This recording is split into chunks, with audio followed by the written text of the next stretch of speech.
About being around each other, and we talk a lot about culture, and culture helps you win ball games, especially on the road. The resiliency and the times we practice it over and over and over. We have some good battles in practice, and they know what to do by what coverage and what to see and how they're going to react to it, and everybody's bought in. What up, y'all? It's your boy Blake Anthony with another Reel. This reel is the Todd Bowles version. Now, I did this because I can't type what I really want to say versus like I could say to you guys face to face and out of my own mouth and out of my own thoughts, like I can you can't get what you say, what you want, how you want to say it out in a message. It gets misconstrued or lost in the sauce. So I'm gonna do it this is the best way. People that feel the same way as me can refer to this and repeat it. So let me go on script. I'm gonna go off script because I want to make sure I cover everything. So we're going to talk about Todd Bowles and what he's done for the Bucs in his time as a head coach. A lot of people see the game on Sunday and only judge him by wins, losses, or one single decision. But being a head coach in the NFL is a 24/7 job, which it is. And Bowles carried the weight for this franchise since being head coach. Bowles has brought toughness, discipline, and a defensive identity that has kept Tampa Bay in the mix year after year. His defense are consistently among the league's best. Physical, aggressive, and built to keep the Bucs in the game. He doesn't just coach a position or one side of the ball anymore. As a head coach, you're the CEO of the team. Like I told you before, you're like Publix. You have a general manager of the store, and then you have department manager. Those are position coaches. And when one side slacks, you jump in to help out other areas of the store. It's the same exact thing. Day to day, he's setting the culture inside that building.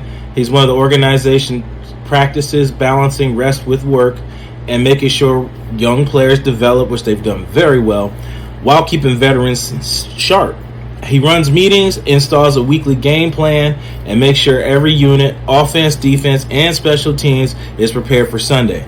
He also manages his staff, from coordinators down to assistants, while working with the front office on roster moves, trades, and draft scenarios. On game day, the pressure is at its peak.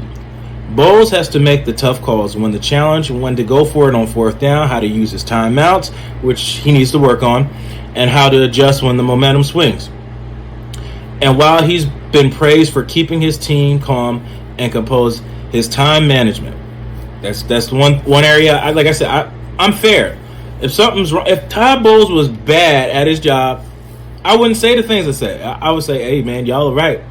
He's not cutting it. But it's not the case.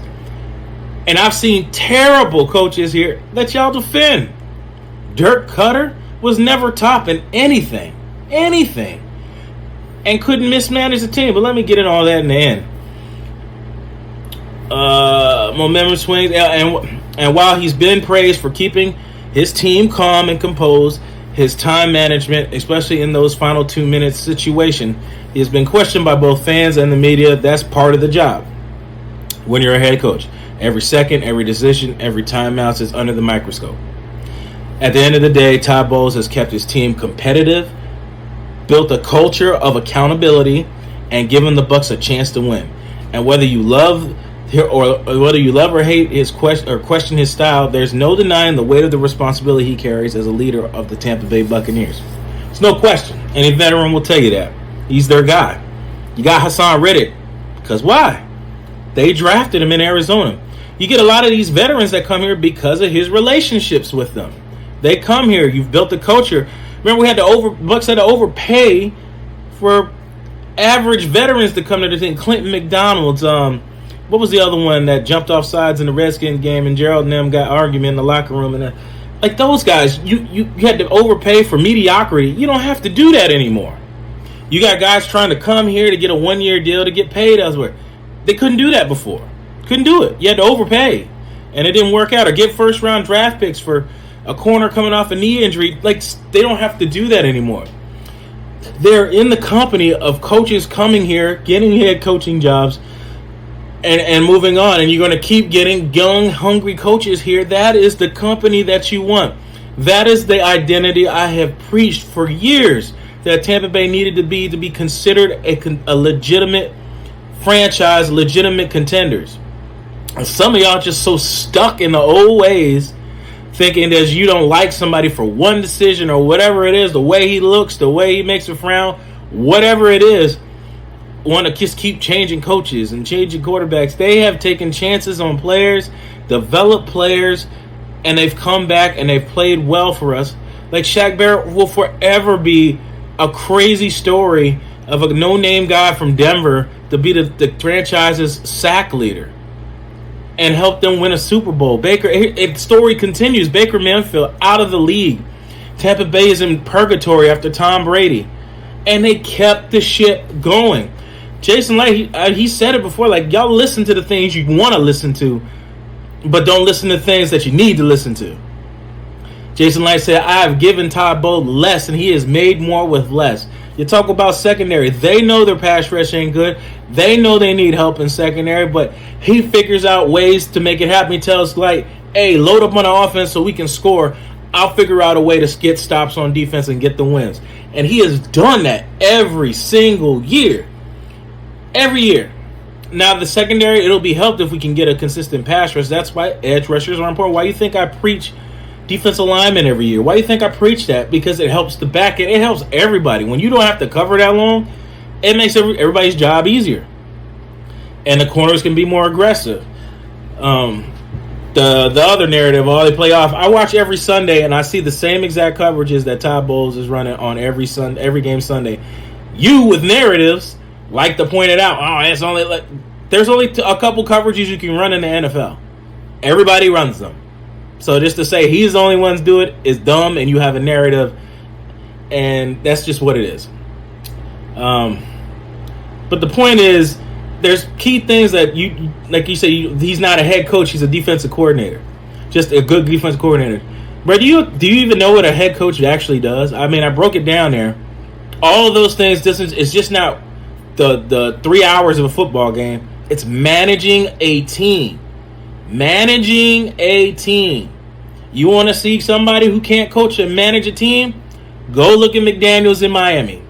You got coaches sniffing cocaine. You got your players fighting the police. Like, that's not managing your team.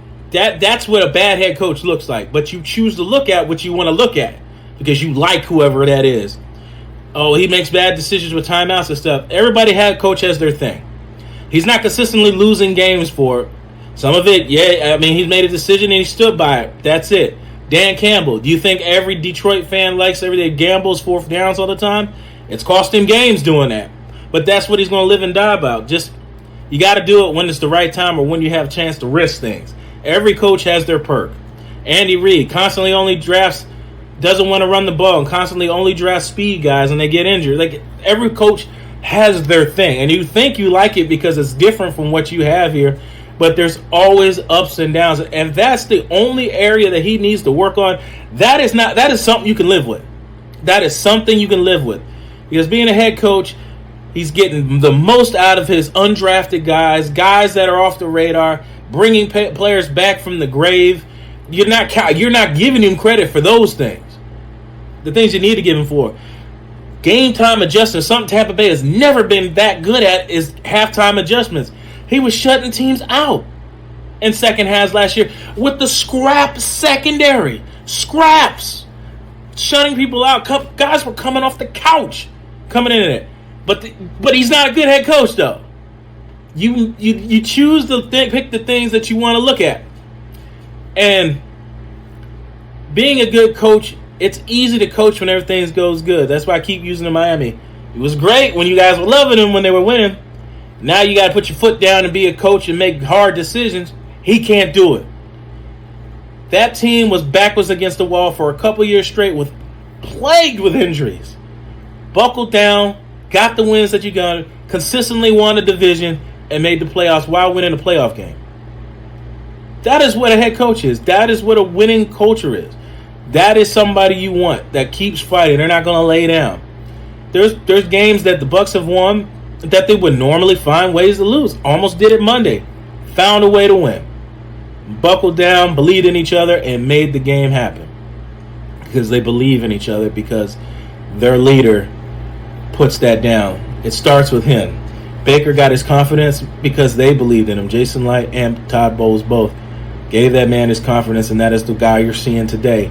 They have a lot to do with the success of Baker Mayfield, and if Baker saw this, he would agree with me 110%. They have a lot to do with that, whether you want to give them credit or not. So my other thing is, and my last point I want to make. Oh, before I get into that, there's another point.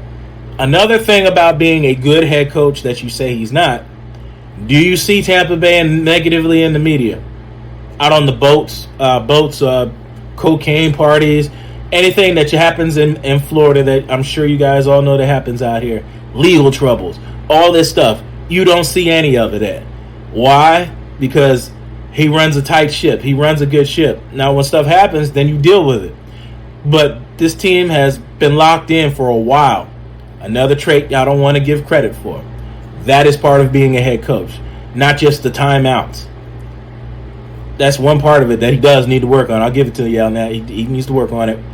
And just when he wants to put the foot down, I'll give y'all that. I can admit when something's need to be fixed. A lot of y'all can't, because you have narratives. And if you're truly about winning, then you should want to keep him here until something changes. Because if you don't want him here and you're winning, then clearly it is not about you. Your dislike for Todd Bowles has nothing to do about wins and losses and what's best for the team. It can't be. You can say whatever you want. It can't be. It cannot be. And it doesn't have to be. And the reason you don't like him doesn't have to. It can't be football. The reason you don't like him is not football, because your team is winning. Your team is consistently bringing in coaches every year, consistently winning with coaches changing every year, consistently winning with injuries and shuffling offensive linemen and bringing in coaches and all these other guys year after year, week after week. Like I said, it can't be about wins and losses. It has to be about something else. It can't be football if you don't want him here. That's the reason. It can't be. Because winning and being a winning culture, you can't, that can't be a real reason. Because they're winning and they have a winning culture, an actual winning culture, not like one win season, an actual winning culture. That's my spin on it. I just wanted to get on here and say a whole part of what actually being a coach. And if you ever coached on a high school, college level, there's an admin side to that too. That's Jason Light, the operations director, what they want you to do, what their vision is, and stuff like that. There's that side of the football. There's more than just the Sunday game to being a head coach. And a lot of y'all think just what you see for that 3 hours. I know that because a lot of y'all, that's what you can't see. And like a lot of these guys, that's why I keep harping on a lot of these guys in the media. We'll talk to you guys about, you fans, about that, and educate you on what the administration side and stuff like that, how that goes, because it's a business at the end of the day, and there's different branches of the business. Just football, your product is on the field and the players and things like that. That's, like I said, there's different sides to football. And he's running a great organization. He learned from everything, his failures with the Jets. Like him and Raheem, they were blessed to get another opportunity, and they're making the best of it, man. And I'm glad. Like I said, if it wasn't him, I'd be happy with anybody else doing the same thing. But like I said, they're winning. They brought a winning culture. They keep hitting on draft picks, and I believe it's going to keep going as long as they believe that the operations keep believing in each other, and they keep going. Just keep going and not listen to the outside noise of people who aren't in the organization, and those who have narratives, which is a lot of media members and fans. They have narratives, and I see right through you. Because, like I said, I've said 1,000 times, I'll say it again. He is winning. You have a winning culture. Their players are happy. They're in the community. Everything is going as it should go. So if you don't like head Todd Bowles, it is not about football. That is your reason for not liking him. Can't be football reasons.